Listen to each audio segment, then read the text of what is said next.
Okay, we'll get started. Sergeant Steve Addison, I'm a spokesperson for the Vancouver Police Department. Thank you all for coming out today. Sorry, I just had to unmute our phone. We've got some people on the phone line. I'll start again. Sergeant Steve Addison, I'm a media relations officer or a spokesperson for the Vancouver Police Department. For those of you who are either on the line or from out of town, my last name is Alpha Delta Delta India Sierra Oscar November. Here to provide an update on our investigation related to the Lapu Lapu Festival vehicle attack. Our intention is to provide an update today. We'll come back tomorrow. We'll provide further information then, and we'll continue to do that throughout the week as long as we have relevant information to share and as long as you folks in the media have questions. These are really incredibly hard days for all of us in this community. What has happened to us here in Vancouver, we've seen it happen in other cities. We've seen it happen in other countries. We've seen it happen throughout the world. It has never happened to us here, and it has absolutely shaken our entire community to the core. In the coming days, as we learn more about the victims in this horrific attack, the trauma is going to increase. It's going to get harder before it gets easier. In addition to the investigation, the criminal investigation that we're conducting, we here at the Vancouver Police Department, we're here to provide comfort and reassurance and to console and to support the community. We're impacted by this, the entire community is impacted by this, and we will do what it takes not just to investigate this horrific crime, but to provide comfort and reassurance and to console the community and to help the community through this absolutely unprecedented time. I'm going to give you some specific investigative updates. I'll then take some questions from you. The accused in this case, the person in custody, has now been charged with 8 counts of second-degree murder. That person's name is Kai G. Adam Lowe. Now, 11 people have died as a result of this vehicle attack. There are 8 counts of second-degree murder that have been laid. We anticipate that additional charges will be laid in the coming days or weeks. For those of you who are not from Vancouver, not from British Columbia, not from Canada, the way our system works here is the police do not lay criminal charges. We collect evidence, we present reports to Crown Counsel, which is independent of the police. Crown Counsel then does an independent assessment of the evidence and formally lays charges. We do anticipate that additional charges will be laid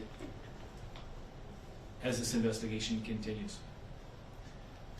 I can tell you a little bit more information about the 11 people who have now died. 9 of them are women, 2 of them are men. They reside in various communities in Metro Vancouver. There is one person who has died, who we don't know where they specifically where they live, and we're in the we have identified them, but we have not confirmed their residence. We will, in time, release the names of all of the homicide victims. We are going to take a victim-centered, trauma-informed approach as we proceed through this investigation, and we are not prepared to release that information at this stage. That said, I understand and I appreciate that stories about victims are circulating in the community. People are self-disclosing. We will provide that additional information in due course. There are a number of victims, survivors, who are still in hospital. 7 people remain in critical condition. 3 people are in serious condition. There are others. There are other victims who were injured, who received medical attention and may have been discharged from hospital. There are people who potentially were injured who we don't know about yet, or people who saw medical attention on their own. So there are many, many more victims out there. And if there are people who are victims who we don't know about yet, we encourage them to come forward and speak to us. Next of kin notifications have been completed for each of the 11 people who were killed, and that means we have notified their surviving family members. The accused in this case, as we've said before, is a person who has had previous interactions with police and medical professionals related to mental health. I can confirm that Kai G. Low did have contact with the police in a neighboring jurisdiction on April 25th, the day before the vehicle attack. That contact was not criminal in nature, and it did not rise to the level where mental health intervention was required. Beyond that, I'm not prepared to disclose additional information at this time. Regarding the crime scene, it's a rather large crime scene. We are still processing that scene. There's still police tape up. It's still an active crime scene. We do anticipate that we will be finishing up our work in that crime scene tonight and possibly into tomorrow. We want to extend our gratitude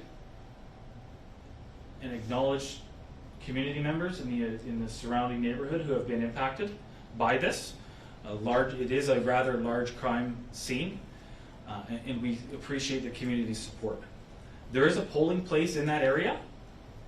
That polling station is not affected by the work that we are doing. There is still access to that polling station via 41st Avenue and St. George Avenue. Further investigative updates I can tell you. I can confirm that investigators from our homicide unit, our major crime section's homicide unit, did execute a search warrant yesterday.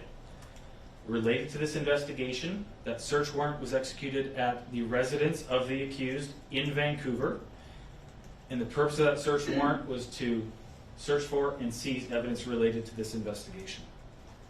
We are continuing to collect evidence in various forms. That's eyewitness evidence, video evidence, forensic evidence, and other sources of evidence. We've created an online portal, vpd.ca. We've also posted information on our socials for people who have bystander video that they would like to submit. We'd like people, if they have bystander video, to submit it to our investigators. As we know, in similar investigations like this one that have occurred in other cities, in Canada, in North America, and around the world, that bystander video can form critical pieces of evidence that can help us understand all of the circumstances. So we encourage you, many people have posted it online. If you've posted it online, don't assume that we've got it. Please go to vpd.ca or visit our socials where we've got a QR code posted and submit that video and photos through that portal. It's really important. We had established a family and friend assistance center at the Douglas Park Community Center at 801 West 22nd Street. The purpose of the Family and Friend Assistance Center was to help people who have been separated from loved ones. As you can imagine, there are people in our community who had family and friends who were at the Lapu Lapu Festival when this happened, who might have gone hours or even now into day 3 without having contact with a loved one.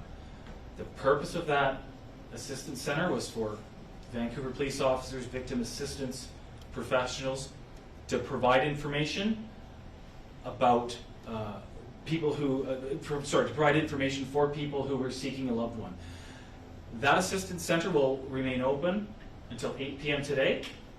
It will reopen tomorrow morning at 8 a.m. and it will stay open for 12 hours tomorrow. So it will be open from 8 a.m. to 8 p.m. tomorrow.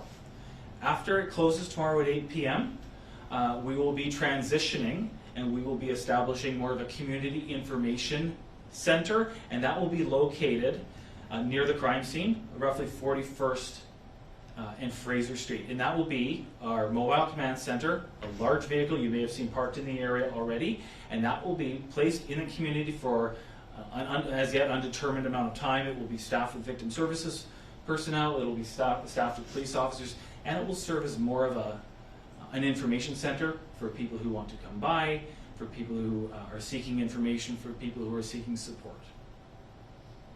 We ask, if you are a witness, that you not go to the assistance center and you not go to our information center. If you are a witness who has not yet come forward, please contact our homicide unit detectives by telephone. The phone number is 604-717-2500. Please phone that number, leave a message, an investigator will return your call. We have had reports of media attending our family and friend assistance center. We've had reports of members of the media shooting video through the windows of our family and friend assistance center.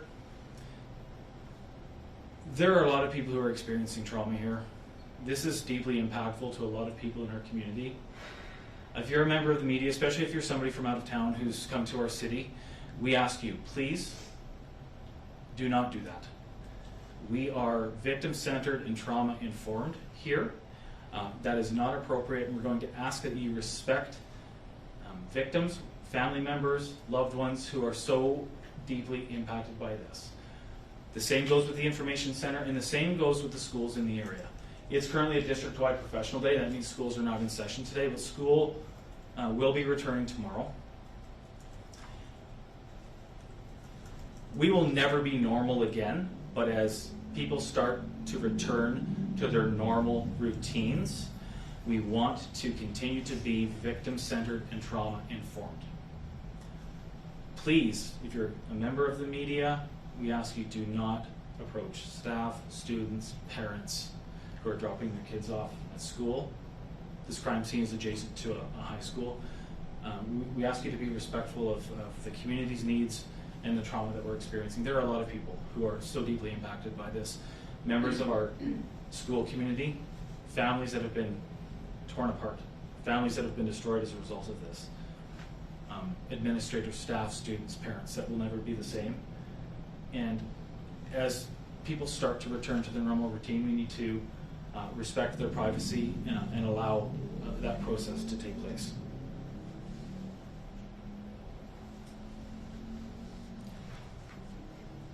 There's been a lot of discussion about safety at large events, at community events, and these are discussions that take place in cities around the world whenever an event like this happens. We spoke about a lot of this yesterday. Interim Chief Rye, the mayor provided comments, and I'm not going to reiterate word for word what they said. What I can tell you, though, is that here in Vancouver, there are about 3,200 different community events that happen every year. Everything from small community block parties like the Lapu Lapu Festival to major events.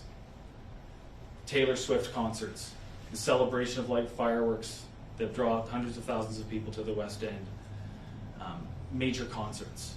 We're hosting FIFA next year. We've hosted the Olympics. We know how to host big events and to host big events safely. The behavior that occurred on Saturday night, this vehicle attack, is the kind of thing, as we know from other cities, it's unpredictable. It's hard to predict unpredictable behavior.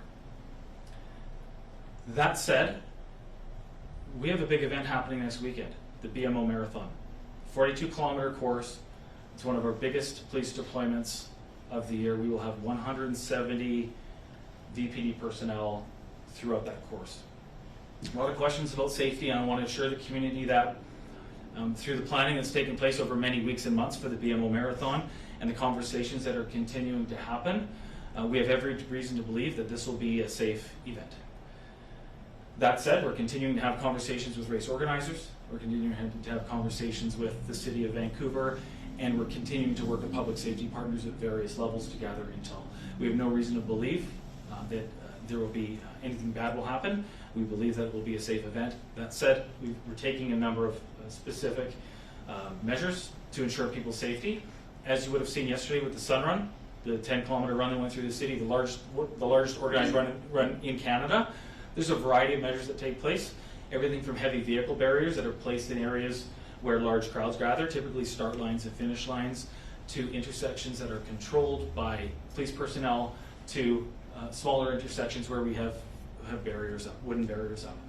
It'll be a similar situation for the marathon that takes place on Sunday. Like I said, we have every indication that this will be another safe and fun event. We want people to come out and enjoy themselves as much as you can when you're running a marathon, and we'll continue to assess the situation. I think I'll stop there. I'll take any questions that you have, but we will be back tomorrow to answer additional questions and speak to any new developments in this case. Go ahead with your questions. Go ahead. Associated Press, you said that police in a neighboring jurisdiction had contact with the suspect the day before the attack. Can you confirm what contact means? Were police called to a home or a business because he had done something? And does neighboring jurisdiction mean not Vancouver? Yeah, so I'm not prepared to disclose additional specific detail about the nature of that contact. What I can tell you is that, yes, it did occur in another policing jurisdiction, not Vancouver. For those of you who are not from Metro Vancouver, there are a number of police jurisdictions that serve this area. Municipal police agencies, the Royal Canadian Mounted Police, and surrounding Vancouver, immediately surrounding Vancouver, there are a number of independent police agencies. So it was a neighboring police agency, but I'm not prepared to disclose additional detail about what the nature of that contact was. Beyond what I've already said, it was not criminal in nature and it didn't rise to the level where it required mental health intervention. But 911 was called and police responded. I'm not prepared to disclose additional information. I should, for people on the phone, if you want to ask a question, *1 to get in the queue. Once I've gone around the room here, I'll take some questions from the phone. Go ahead. Brenna Owen, Canadian Press. Hi, Brenna. What can you tell us? So I take what you're saying about the interaction right before, but what can you tell us about kind of the history and the timeline of the suspect's interactions and mental health challenges that police are aware of? Yep. So we've already said we've been very clear, and I'm not prepared to elaborate further. This person has had prior interactions with police and medical professions related to mental health. Grace. Can you confirm if he was involved in some type of an interaction or an assault involving seniors in Chinatown? I don't have that information, Grace. I'm sorry. Are there any other questions in the room? Go ahead. Do you have a timeline with regards to the investigation? We'll take as much time as we need. We'll take as much time as we need to conduct this investigation thoroughly and methodically, and we'll do it right. This is a tragedy that has so deeply impacted our community. Lives have been torn apart, lives have been lost. Lives will never be the same.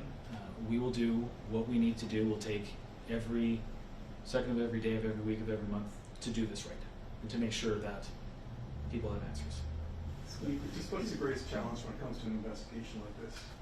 Sorry, can you say that one more What's the time? greatest challenge when it comes to an investigation like this? Well, right now, one of our biggest challenges is we need people who were witnesses to come forward, and we've identified a number of witnesses in person. We've spoken to them, but we also understand there are people out there who may not have come forward.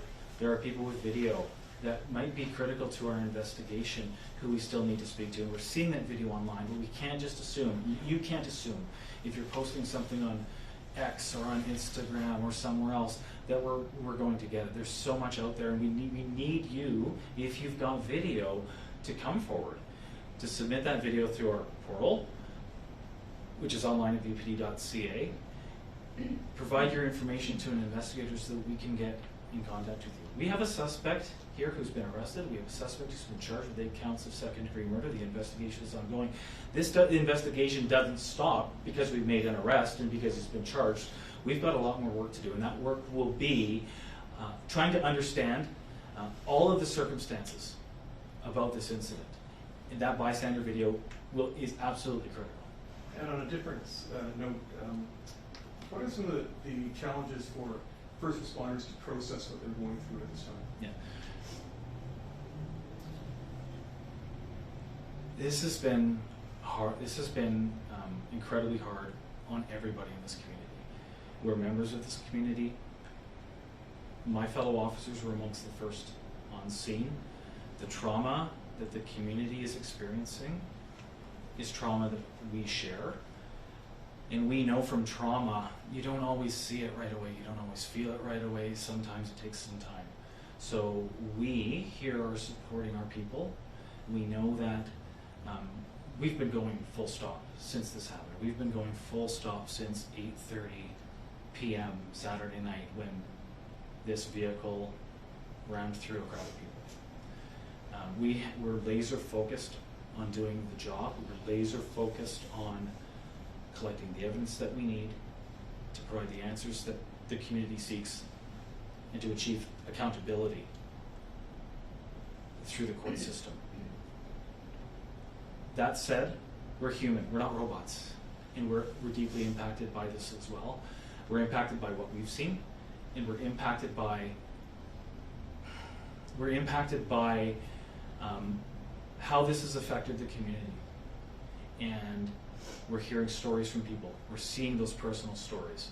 Whether it was a police officer who was personally involved, who rushed to the scene to tend to a victim, or it's an investigator who's been working behind the scenes, or a forensic identification unit, investigator who's been processing the crime scene.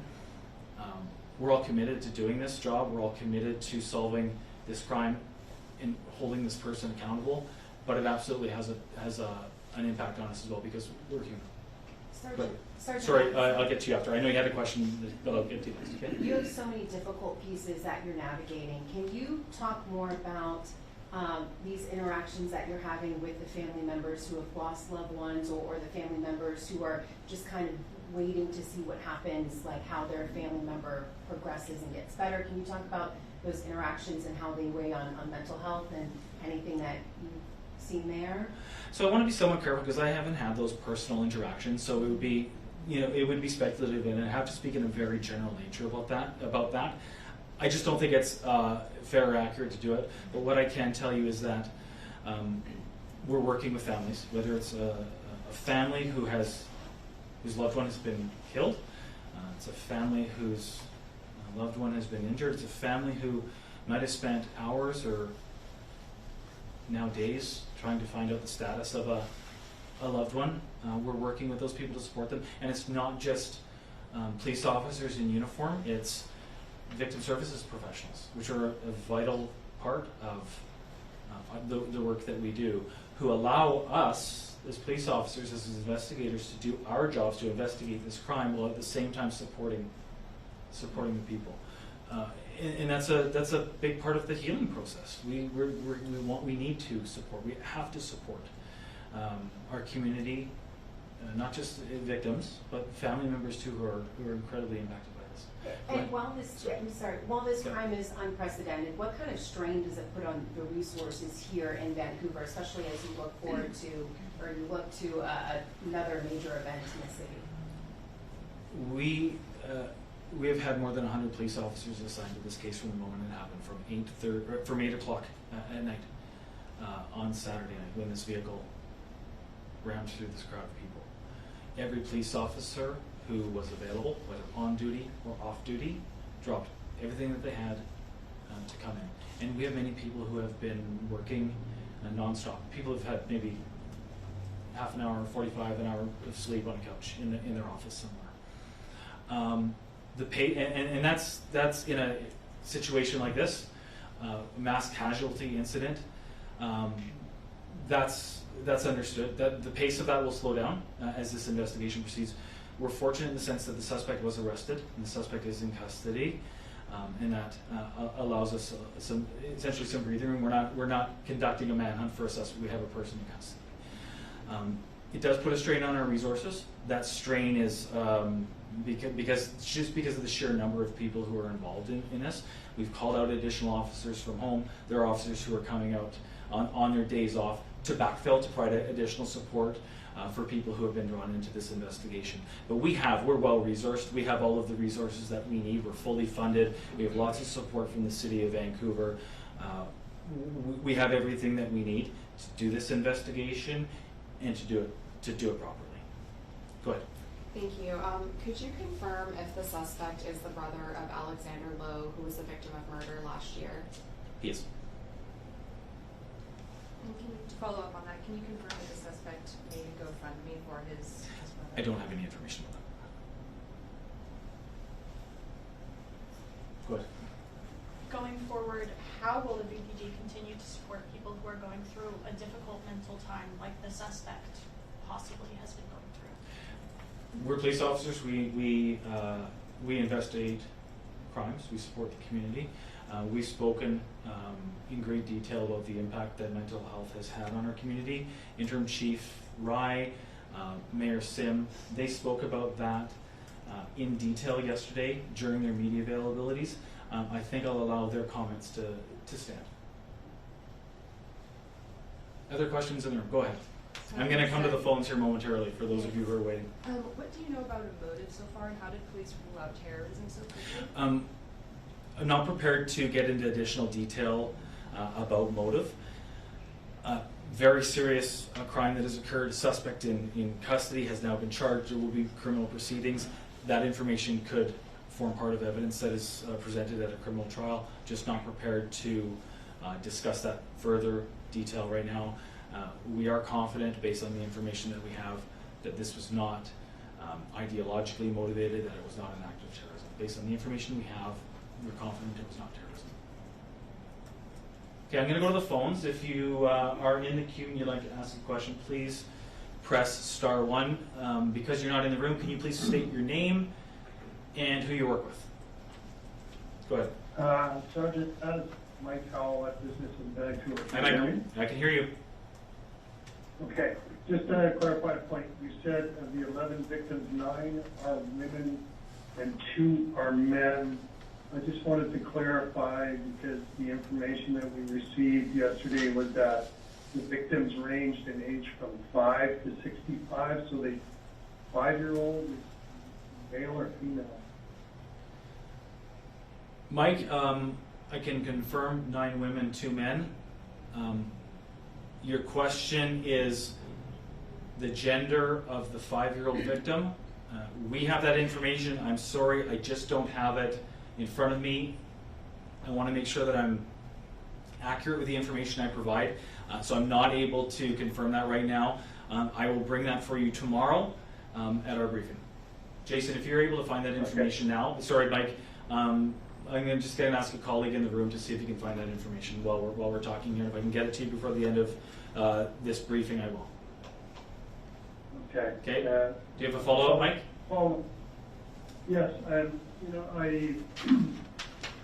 over the last, since the pandemic really, since Mayor Sim was elected, there's been several incidents, as you're well aware of, in the city that are high profile, and it has kind of caused the mayor and the chief to hold news conferences to call for bail reform, to call for filling gaps in mental health resources.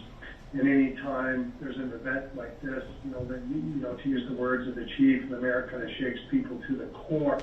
But to give some context to Vancouver, is it still a safe city?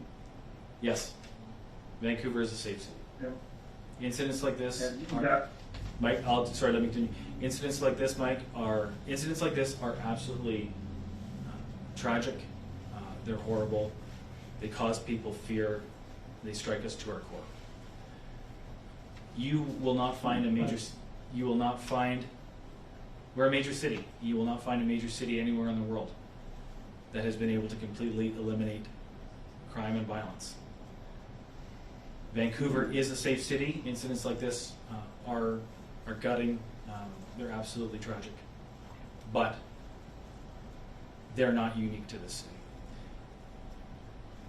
I can provide some, sorry, Mike, we're talking over each other a bit here because you're not in the room. I can tell you that, sorry, Jason, can you open that up again? I'm going to be able to provide you the information about the 5-year-old victim, I believe. Just give me 1 second here. The gender of the 5-year-old is female. The oldest victim, age 65, is a man. Okay, thanks. Okay. Anybody else in the queue? One more in the queue, go ahead. State your name and your agency, please. Alana Kelly, Glacial Media. Hi, I'm Lana. hoping to confirm the 7 in critical, 3 in serious condition. Do you know how many are children? I don't. I'm sorry, I don't. I can attempt to get that information for you. I will try to get that information for you tomorrow. Okay, thank you. Okay. One more question in the queue. Go ahead. State your name and your agency, please. Yeah, hi, it's Christy Gomez here from 1130 News Hi, Radio. I just, I want to ask you, is there any indication that the suspect had, chosen this event in particular? If there was an intent here before to target, I understand there's no indication that there's a terrorist angle to this. But was the incident targeted? Did he plan to do this at all? And what you can share in that sense? So for those of you in the room, the question is there any indication through the investigation that this was planned, targeted, or intentional? My answer to that is that's forming part of our investigation. Beyond that, I'm not prepared to disclose any additional information. Go ahead. Just to follow up, Sorry. the suspect Yeah. lived. Go ahead, Sri. Sorry, State. to Go follow ahead. up, did the suspect live in the neighborhood, in the general area of the attack? The suspect in this case is a Vancouver resident. He's an East Vancouver resident. We executed a search warrant at his residence yesterday. I'm not prepared to give the specific location of the residence. However, he was an East Vancouver resident. Go ahead.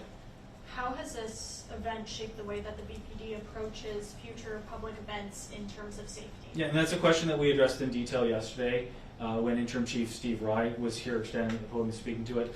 The best answer that I'm going to give you, and I'll let his words speak for himself, but the best answer I'm going to give to you on that is that this has changed all of us. This has changed all of us. This will change the way we approach events and community events in the future. That doesn't mean there's going to be a police officer on every corner at every block party and community event, but we will take a hard look at this. We're confident that the decisions that were made leading up to this festival, the Lapu Lapu Festival, were sound. That said, we're going to review all of the circumstances and we'll learn from it. And if changes are necessary or we need to adapt the way we do things, we'll do that. We'll do that in consultation with the community and in response to the community's needs, because nobody wants to see a police officer in every corner. It's not realistic. But we'll continue to work with the community to meet the community's needs and make sure that this can be a safe community for people to have a block party, a cultural festival, a neighborhood concert. I think I'm going to end it there. Sorry, go ahead. One more from CBC. Just one quick question. Were narcotics or was any form of substance abuse or substances influencing the driver? Sorry, the question is whether any belief that the driver was under the influence of substances at the time. I don't have that information, and if I did, it's not something that we would disclose. Okay, thank you, everybody. We'll be back tomorrow to provide additional information. Appreciate you coming out. Can you confirm what time tomorrow? We'll aim for 2:30 tomorrow afternoon. Okay, I apologize. There's a bit of a miscommunication today on the time, so a little bit later in the day than we intended. I'm going to aim for 2:30 tomorrow. We'll send out a notification to give you a little bit more notice than we did today. Thank you. Okay.